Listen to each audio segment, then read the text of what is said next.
చూడండి, అబ్రహాము విశ్వాసం ఉంచాను, అది అతనికి నీతిగా ఎంచబడి అంటే విశ్వాసం ఉంచేసి ఇంక నేనేం చేయనని కాదు దాని అర్థం. అది చెప్తున్నాడు. వాళ్ళు చర్చిలో ఏం చేస్తున్నారంటే, యాకోబు గారు ఉన్న చర్చిలో ఎవడన్నా ఇలాగ బట్టలు దుప్పట్లేక చలికి వణికిపోతూ ఉండి ఇలా వస్తే, బ్రదర్ ప్రార్థన చేసుకోండి దేవుడు కాపాడతాడని ప్రార్థన చేసి పంపించేస్తే, అదేంటది క్రియ లేకుండా. నాకు విశ్వాసం ఉంది కాబట్టి ఆకలేయడం మానేస్తుందా? కష్టపడాలి. విశ్వాసం ఉంది దేవుడు నన్ను పోషిస్తాడని, అందుకని కష్టపడడం మానేస్తారా?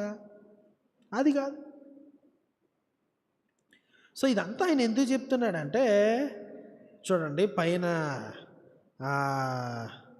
14 వచనం, నా సహోదరులారా, క్రియలు లేనప్పుడు ఎవడైనానో తనకు విశ్వాసము కలదని చెప్పిన ఎడల ఏమి ప్రయోజనము? అట్టి విశ్వాసం అతని రక్షింపగలదు. 17వ వచనం, అలాగే విశ్వాసము క్రియలు లేనిదైతే అది ఒంటిగా ఉండి మృతమైనదగును. అయితే ఒకడు నీకు విశ్వాసం ఉన్నది, నాకు క్రియలు ఉన్నవి, క్రియలు లేకుండా నీ విశ్వాసం నాకు కనపరచము, నేను నా క్రియల చేత నా విశ్వాసం నీకు కనపడుతున్నాను చెప్పాను అంటే ఆయన తిడుతున్నమాట. 20వ వచనం, ఎద్దుడా క్రియలు లేని విశ్వాసం నిష్ఫలమైనదని తెలుసుకొని కోరుచున్నా.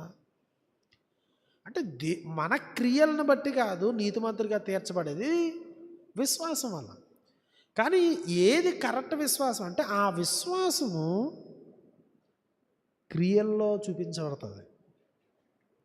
నీతిమంతులుగా అది తీర్చదు. నీతిమంతునిగా తీర్చేటువంటి విశ్వాసము పర్టికులర్ కార్యాలు చేస్తుంది, అది చూపించబడుతుంది. అది నువ్వు నేను కావాలని చేసేది కాదు, అది మనం చేసేది కాదు. ప్రాణం లేని శరీరంలాగా దేవుని స్నేహానికి తగ్గ క్రియలు లేకపోతే అది విశ్వాసం.